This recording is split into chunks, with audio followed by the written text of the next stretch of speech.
গৌর হরি নৃত্য করতে করতে চলে গেলেন অদ্বৈত আচার্যের গিয়ে শান্তিপুরে।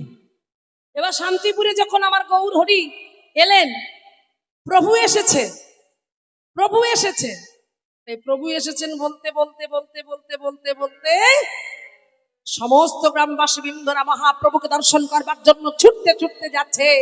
আর এদিকে আর একজন জানতে পেরেছেন যে মহাপ্রভু এসেছেন, তিনি আর অন্য কেউ নন, তিনি হলেন রঘুনাথ দাস।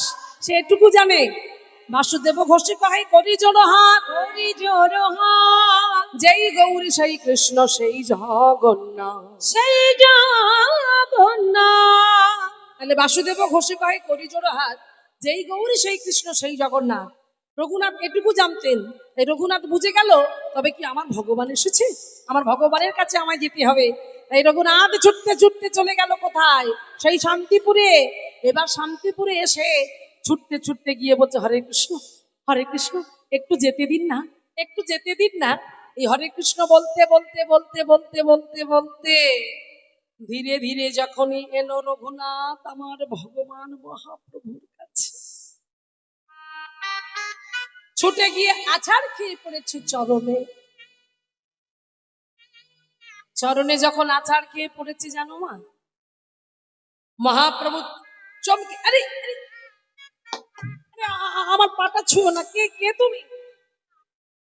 এবার ওঠো, অনেক প্রণাম করেছো, এবার উঠে দাঁড়াও। সে যে চরণটা পাবার জন্য অপেক্ষার পর অপেক্ষা করেছিল, আজকে অবশেষে সেই চরণটা পেয়ে কি সেটা থাকতে পারে? এই চরণটা ছাড়ছে না। এদিকে মহাপ্রভু বলছে রামানন্দ স্বরূপ, ওকে উঠতে বলো, ও আমার পা ধরে তখন থেকে এমন করে কাঁদছে, ওকে উঠতে বলো। এই এই ছেলে, কেঁদো না, ওঠো, কি হয়েছে তোমার, বলো তোমার মনের কথা, ওঠো তুমি। ধীরে ধীরে উঠে দাঁড়িয়েছে প্রভুর সামনে দাঁড়িয়ে, নয়ন জলে বক্ষ যুগল ভেসে যায়। ভক্ত আর ভগবানের নয়নে নয়নে মিলন হচ্ছে, হরিবল। ভক্তের চোখের জলে বক্ষটা ভেসে যাচ্ছে। ভগবান, আহা, মহাপ্রভু অন্তর্যামী জানতে পারলো হৃদয়ের তার কথা। কে তুমি? ভারী মিষ্টি দেখতে তো তোমায়। কি নাম তোমার? কোথায় বাড়ি তোমার? দেখে তো মনে হয় কোনো সম্ভ্রান্ত পরিবারের ছেলে। পাশ থেকে কয়েকজন বলে প্রভু, কে জমিদার বাড়ির ছেলে, জমিদার বাড়ির ছেলে। হ্যাঁ, বাপ জ্যাঠা, বাবার নাম গোবর্ধন দাস, জ্যাঠা মশার নাম হিরণ্য দাস, যাদের এক মাসে আয় 12 লক্ষ টাকা, ওই বাড়ির ছেলে। চুপ।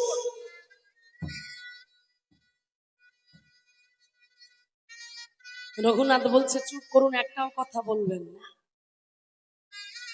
বারবার বলবেন না আমি জমিদার বাড়ির ছেলে। ওটা শুনতে যে আমার ঘৃণা হয়। আমি চাই না, আমি কোনোদিন চাইনি জমিদার বাড়ির ছেলে হতে। এটা আমার কর্মফল, এটা সব থেকে আমার বড় দুঃখ, সব থেকে আমার বড় জ্বালা, সব থেকে আমার বড় যন্ত্রণা। তুই বিষয় বিস্তার গর্তে আমার জন্ম, আমি চাই না এই বিষয় বিস্তার গর্তে আমি থাকতে চাই না। তাই প্রভু তোমার চরণে আমার এই নিবেদন, তোমার চরণে ছাড়া আমায় করো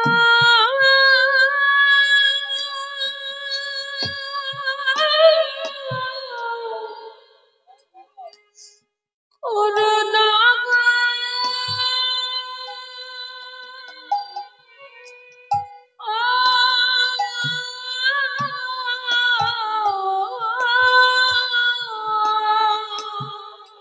আমায় ওই চরণে,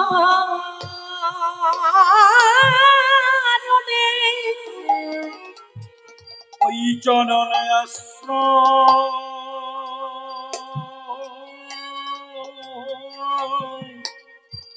দিও বাবা।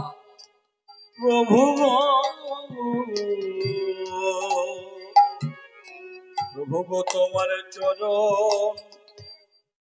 চরণ ছাড়া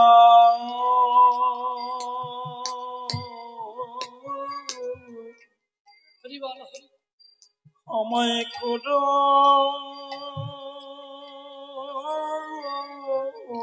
আহা, না গো।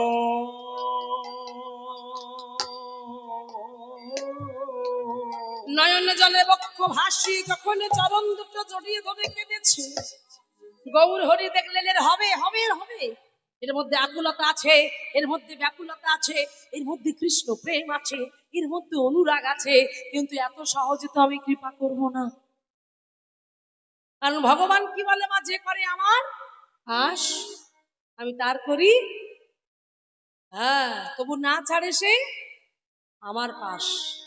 আমি হয়ে যাই তার ভাই নয়, বন্ধু নয়, বাবা নয়, মা নয়, আত্মীয় পরিজন কেউ নয়, আমি হয়ে যাই তার দাসের দাস, অনুদাস।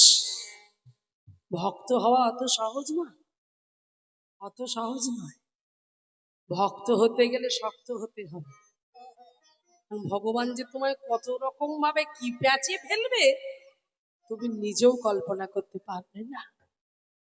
সেই বাধা বিঘ্ন থেকে উত্তীর্ণ হতে না পারলে তুমি জীবনে কোনোদিন ভক্ত হতে পারবে না। যদি তুমি তার ভক্ত হও, ভগবান তোমার সর্বস্ব কেড়ে নেবে, তোমার ছেলে কেড়ে নেবে, মেয়ে কেড়ে নেবে, সংসারকে একেবারে শেষ করে ফেলবে, অভাব আনবে, অনটন আনবে। কেন আনে? যাচাই করে যে দেখি সহ্য করার ক্ষমতা আছে কিনা। যার সহ্য করার ক্ষমতা থাকবে সে আমায় পাবে, আর যে একটুতেই অল্পতেই কাতর হয়ে পড়ে সে কি করে আমায় পাবে? কত সহজ না, তাকে আমি পরীক্ষা করে দেখি। তাই আজকে রঘুনাথকে পরীক্ষা করছে যে এত সহজে তো আমি ওকে কৃপা করব না। এই রঘুনাথ, আমি এখানে এক সপ্তাহ থাকবো, তুমি আমার সঙ্গে কীর্তন করো, হরিনাম করো। এই বলে এক সপ্তাহ ধরে কীর্তন করলো, হরিনাম করলো। এইবার মহাপ্রভু পুরীধামে যাবার সময় হয়ে গেছে। রঘুনাথকে বলছে, রঘুনাথ এবার আমি আসি। প্রভু তুমি কি আমার সঙ্গে নেবে না? বললো এখনো তোমার সময় আসেনি, জগন্নাথের কৃপা হলে সব হবে। এই কথা বলে দিয়ে প্রভু আমার চলে গেল পুরীধামে। ঘরের ছেলে ঘরে ফিরে এলো, আর যেই ঘরের ছেলে ঘরে ফিরে এলো পড়বে তো পড়বে, যেন সিংহের সামনে পড়েছে। সিংহটাকে হিরণ্যদাস জ্যাঠামশাই। এবার জ্যাঠামশাইয়ের সামনে যেই পড়েছে, জ্যাঠামশাই থেকে বললো, রঘুনাথ কোথায় গিয়েছিলে তুমি? এক সপ্তাহ ধরে তোমায় খুঁজে পাওয়া যাচ্ছিল না, গিয়েছিলে তুমি কোথায়? তোমার লজ্জা করে না? সবে মাত্র নতুন বিয়ে করেছো, নতুন বউটার সঙ্গে, তার সঙ্গে কোনো সম্পর্ক নাই, তার সঙ্গে কথাবার্তা নাই, তুমি কেমন ছেলে? তুমি বলো তো তুমি কি করতে চাও আসলে? এখনই রঘুনাথকে বন্দি করে দে, ঘরের মধ্যে বন্দি করে রাগ, হাতে পায়ে বেঁধে, সর্বঙ্গটাকে বেঁধে ওই অন্ধকার ঘরে ওকে ফেলে রাখবি।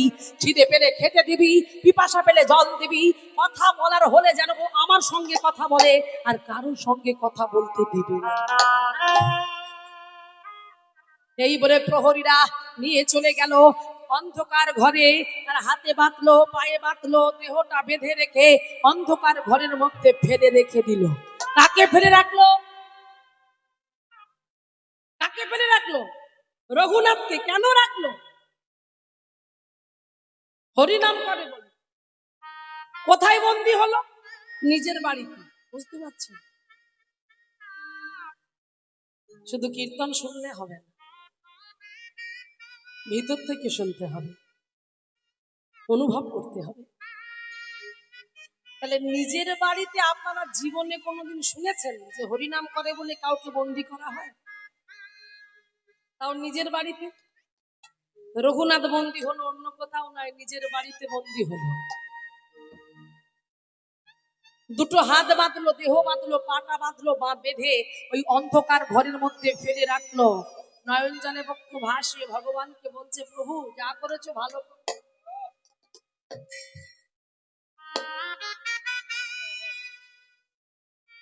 তবে তুমি এত কৃপাময় জানতাম না।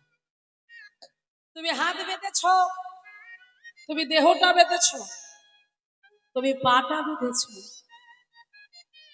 কিন্তু আমার বলা বদলটা তুমি বাঁধতে পারো। যখন বাঁধতে পারোনি, আমি প্রাণ ভরে গাই, আমি বলবো শ্রীকৃষ্ণ জয় তন্ন প্রভু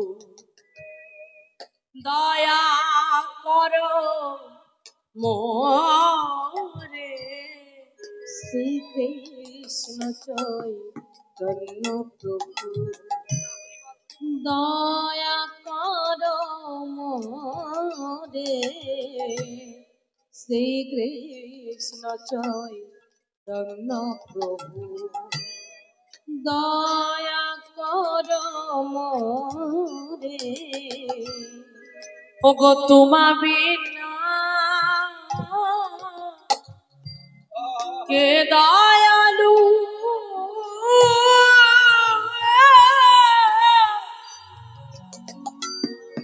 এই জগৎ সংসারে তোমা বিনা কে দয়ালো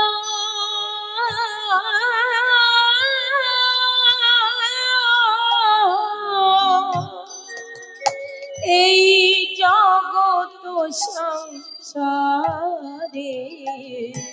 শ্রীকৃষ্ণ চৈতন্য প্রভু দয়া কর মোরে শ্রীকৃষ্ণ চৈতন্য প্রভু নয়ন জলে বক্ষ ভাসি ঘরবন্দি অবস্থায় কাঁদছি গৌর এই হলো নিবেদন। আমরা তো সমর্পণ করতে জানি না, আমরা তো নিবেদন করতে জানি না। ভগবান তো আমাদের সব দিয়েছে, কি দেয়নি ভগবান আমাদের বলুন তো? ভালো বাড়ি ছিল না, আমার ভালো বাড়ি হলো, গাড়ি হলো, টাকা পয়সা ব্যাংক ব্যালেন্স, ভালো স্বামী পেলাম, সন্তান পেলাম, একটা ছেলে ছিল, তারপরে আবার একটা মেয়ে হলো, তাহলে আমার সংসারটা পরিপূর্ণ হলো। তুমি আমায় কি দাও? তুমি আমার দেহটাকে সাজিয়ে দিয়েছো। হাসি পাচ্ছে? বাহ, এগুলো অনুভব না করলে হয় না। নিছক হরিবাসরে এসে বসা, ভিতর তৈরি হতে হয়। দেহটাকে সুন্দর করে সাজিয়েছে কে? আমার বাবা দিয়েছে, আমার মা দিয়েছে। তারা কোথায় পেল? তাদের শরীরটা তাদের বাবা দিয়েছে, তাদের মা দিয়েছে। তারা কোথায় পেল? দিয়েছে কে জানো? এখানে যে দাঁড়িয়ে আছে,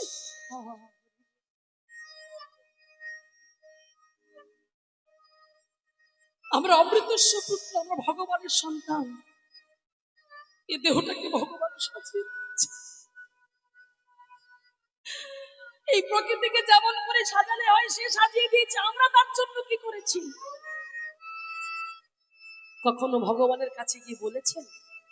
কখনো ভগবানের কাছে গিয়ে আমরা বলতে পেরেছি গৌর হরি তুমি তো সব দিয়েছ, এ করুন আমার, তোমার কৃপায় তো আমি সব পেয়েছি, কিন্তু আমার একটা জিনিস পাওয়া হলো না। সেটা কি জানো? তোমার চরণটা আমি ধরতে।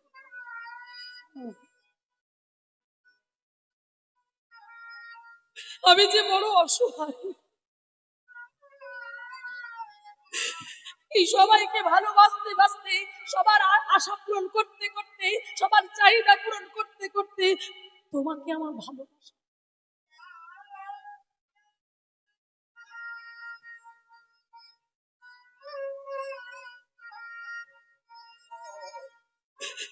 আমি তোমাকে ভালোবাসতে পারলাম না, কিন্তু তুমি এত করুণাময়, তুমি এত দয়াময়, তুমি কোনোদিন কিচ্ছু চাওনি তো আমাদের কাছ থেকে। শুধু চেয়েছো ভক্তের চোখের জল, কিন্তু সেই চোখের জলটুকুই তো আমরা তোমাকে দিতে পারিনি। কখনো কোনোদিন বলতে পারিনি এ দেহ তুলসী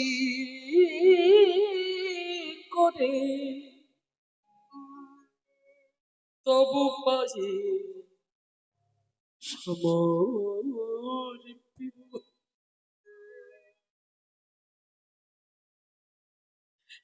তুমি দয়া করো নব ঘনশ্যাম আমায় দয়া করো নব ঘনশ্যাম এ দেহ তুলসী করে তব পায়ে সমর্পিব তুমি দয়া করো নব ঘনশ্যাম আমায় দয়া করো নব ঘনশ্যাম